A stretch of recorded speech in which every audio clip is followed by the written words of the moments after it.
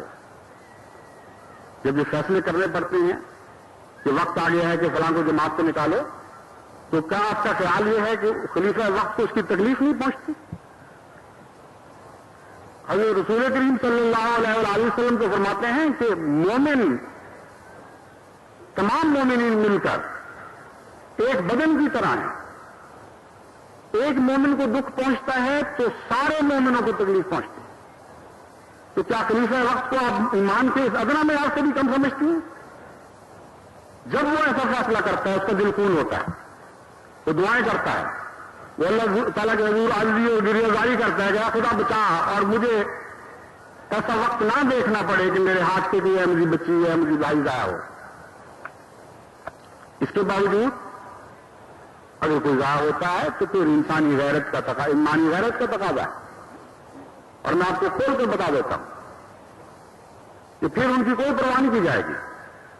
جو زندگی انہوں نے اپنے لیے پسند کی ہے اس کا نقشہ میں نے آپ کے سامنے کھینچا ہے. اس دنیا میں بھی ان کے لیے عذاب علیم کے سوا کچھ نہیں لکھا جائے گا. میری کوئی بھی حیثیت نہ صحیح ہے, ذاتی حیثیت, مگر میں اس منصب پر فائز ہوں جس کے لیے خدا ہمیشہ غیرت دکھاتا رہا اور ہمیشہ غیرت دکھائے گا. ایک دن بھی خلافت پر ایسا نہیں آئے گا کہ خدا اپنے خلیفہ کے لیے غیرت نہ دکھا رہا ہو. اس لیے اپنے مقام کو سمجھیں. میں ایک عاجز اور حقیر اور ذلیل انسان ہوں, مگر منصب خلافت عاجز اور حقیر اور ذلیل نہیں ہے. اگر آپ اپنے عہد و بیعت میں صادق اور سچی ہوں گی تو اللہ تعالیٰ کے فرشتے آپ پر رحمت نازل فرمائیں گے اور آپ کی نسلوں کی خوشیاں آپ کو ہمیشہ دکھاتے چلے جائیں گے. کن لوگوں کی آپ اولادیں ہیں, کس عظیم اسلام کے پاسبان ہیں, ان کی قدروں کی پاسبان آپ بنائی گئی ہیں. آپ نے پیٹھ پھیری تو پھر کون ان قدروں کی حفاظت کرے گا؟ ابتدائے اسلام میں ایسی ایسی خواتین تھیں جو پورا پردہ کرتی تھیں, باوجود اس کے کہ جب سوسائٹی پاک ہو گئی ہے تو یہ اجازت تھی کہ چہرے کا سامنے کا حصہ کھلا رکھا جائے. جب وہاں گن تھا سوسائٹی میں تو پردے میں بہت زیادہ سختی تھی, جیسا کہ آج کل پسماندہ ممالک میں گند ہے. یعنی نظریں ایسی گندی ہو چکی ہیں, ایسی عادت پڑ چکی ہے کہ یوں لگتا ہے کہ نقاب پھاڑ کے بھی پہنچنے کی کوشش کریں گے. جہاں وہی ابتدائے اسلام والا حصہ کام کرے گا, جہاں سوسائٹیوں میں ایسی حالت نہیں ہے, وہاں پردے کا دوسرا حکم اطلاق پائے گا. تو اس وقت بھی ایسی عورتیں تھیں امہات المومنین میں سے جو پردہ کرتے ہوئے جنگوں میں حصہ لیتی رہی. بڑی بڑی خدمات ادا کی انہوں نے, جنگ احد میں حصہ لیا, دوسری جنگوں میں حصہ لیا اور بڑی خدمت کے فریضے ادا فرمائے. خولہ کا واقعہ آپ نے سنا ہوا ہے. خالد بن ولید کو ایک دفعہ رومیوں کے ساتھ ایک مار کا درپیش تھا جس میں رومیوں کی تعداد بہت زیادہ تھی. اتنی کثیر تعداد تھی کہ خطرہ تھا کہ مسلمانوں کے پاؤں نہ اکڑ جائیں. وہاں مسلمانوں نے ایک نقاب پوش ضلع بختر میں بند سوار کو اس حالت میں دیکھا کہ وہ پلٹ پلٹ کر دشمن کی فوج پر حملے کر رہا ہے اور جیر جاتا ہے, کشتوں کے کشتے لگا دیتا ہے, سمجھ چیر لیتا ہے اور پھر دوسری طرف سے ان سبوں کو چیرتا ہوا واپس نکل آتا ہے. چنانچہ مسلمان لشکر نے آپس میں باتیں شروع کی کہ یہ تو ہمارے سردار خالد بن ولید کے سوا کوئی نہیں ہو سکتا. سیف اللہ کے سوا, اللہ کی تلوار کے ساتھ سوا کس کی شان ہے کہ اس شان کے حملے کرے. اتنے میں انہوں نے دیکھا کہ خالد بن ولید خیمے سے باہر آ رہے ہیں. بڑا تعجب ہوا.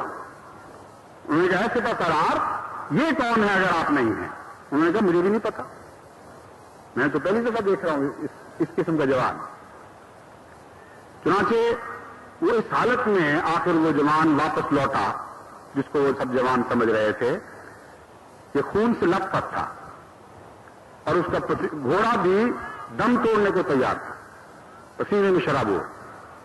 وہ اترا تو خالد بن ولید آگے بڑھے، انہوں نے کہا اسلام کے مجاہد بتا تو کون ہے، ہماری نظریں ترس رہی ہیں تجھے دیکھنے کے لیے، اپنے چہرے سے پردہ اتار۔ اس نے سنی انسنی کر دی، نہ زرہ اتاری نہ پردہ اتارا۔ خالد بن ولید حیران ہو گئے کہ اتنا بڑا مجاہد اور اطاعت کا یہ حال ہے۔ انہوں نے پھر تاجر سے کہا کہ اے جوان، ہم تو ترس رہے ہیں تجھے دیکھنے کے لیے، اپنی آنکھیں ٹھنڈی کرنے کے لیے، چہرے سے پردہ اتار۔ اس نے کہا آقا میں نافرمان نہیں ہوں، مگر مجھے اللہ کا حکم یہ ہے کہ تُو نے پردہ نہیں اتارنا، میں عورت ہوں، میرا نام خولا ہے، اور انہوں نے پردہ نہیں اتارا۔ بعض عورتیں کہتی ہیں کہ جی گرمی بہت ہے، مردوں کو کیا فرق پڑتا ہے، وہ جس طرح مرضی نکل جائیں، ہم برقعے میں کس طرح رہیں گرمی میں۔ حالانکہ یہ بات نہیں ہے، مجھے اپنا تجربہ ہے کہ خصوصاً دیہاتی علاقوں میں جب جانا پڑتا ہے باہر تو چھوٹی دیواروں والی مسجدیں، چھت قریب ہوتی ہے، گرمیوں کا زمانہ، بجلی کوئی نہیں ہوتی، اچکن کے بٹن اوپر تک بند کرنے پڑتے ہیں، اور یوں لگتا ہے کہ آدمی اسٹیم ہو رہا ہے، یعنی بھاپ کے اندر پکایا جا رہا ہے۔ مجبوریاں ہیں، عادت نہیں ہے، پھر بھی کرنا پڑتا ہے۔ تو یہ بات تو نہیں ہے کہ مردوں کو کبھی ایسی تکلیفوں کا سامنا نہیں کرنا پڑتا، مگر ایک پرانے زمانے کی ابتدائے اسلام کی ایک عورت کا بھی میں آپ کو واقعہ سناتا ہوں۔ آپ کو تو برقعے میں گرمی لگتی ہے، حضرت سمیہ کا یہ حال تھا کہ جب وہ حضرت صلی اللہ علیہ وسلم پر ایمان لائیں تو اس جرم کی سزا میں اور ان کو ارتداد پر مجبور کرنے کے لیے پورا زرہ بکر پہنا کر دھوپ میں تپتی ہوئی ریت پہ کھڑا کر دیا جاتا تھا۔ یہاں پہ درجہ حرارت 120 تک پہنچتا ہے، عرب میں تہران میں 140 تک بھی پہنچ جاتا ہے، اور ان کے حواس مختل ہو جایا کرتے تھے۔ اس وقت ان سے پوچھا جاتا تھا تو روایتوں میں آتا ہے کہ ان کو بات نہیں سمجھ آتی تھی، اس قدر شدت گرمی اور تکلیف سے وہ پاگل ہوئی ہوتی تھی۔ پھر وہ انگلی اٹھاتے تھے اوپر کی طرف ان کو ایذا دینے والے، اور تب وہ سمجھتی تھی کہ کہتے ہیں خدا واحد کا انکار کر دو، تو بات کرنے کی تو طاقت نہیں تھی، اس سے ہلا دیا کہتی تھی کہ یہ انکار نہیں ہوگا۔ ایسی بھی پردہ پوش مستورات اسلام میں گزری ہیں۔ پھر حضرت ام شریک کا واقعہ آتا ہے، ان کے ساتھ بھی دشمن یہی سلوک کیا کرتے تھے۔ ایک دفعہ حضرت محمد مصطفیٰ صلی اللہ علیہ وسلم کا گزر ہوا جب یہ تکلیف دی جا رہی تھی، اور حالت یہ تھی کہ اس عورت کا بیٹا بھی نظارہ کر رہا ہوتا تھا اور اس کا خاوند بھی نظارہ کر رہا ہوتا تھا، اور کچھ پیش نہیں جاتی تھی۔ حضور صلی اللہ علیہ وسلم نے فرمایا اے عمار صبر کرو، اے ام عمار صبر کرو، اور اے ام عمار کے خاوند تم بھی صبر کرو، کیونکہ خدا صبر کرنے والوں کے اجر کو کبھی ضائع نہیں کرتا۔ تو یہ تو کچھ بھی نہیں ہے، ابھی تو اسلام کے لیے بڑی بڑی قربانیاں آپ نے دینی ہیں۔ میں دیکھ رہا ہوں کہ اسلام کی رفتار، اسلام کے اس قافلے کی رفتار جو احمدیت کا قافلہ ہے، یہ تیز سے تیز تر ہونے والی ہے، اور تمام دنیا میں کاموں کے بے شمار بوجھ آپ پر آنے والے ہیں۔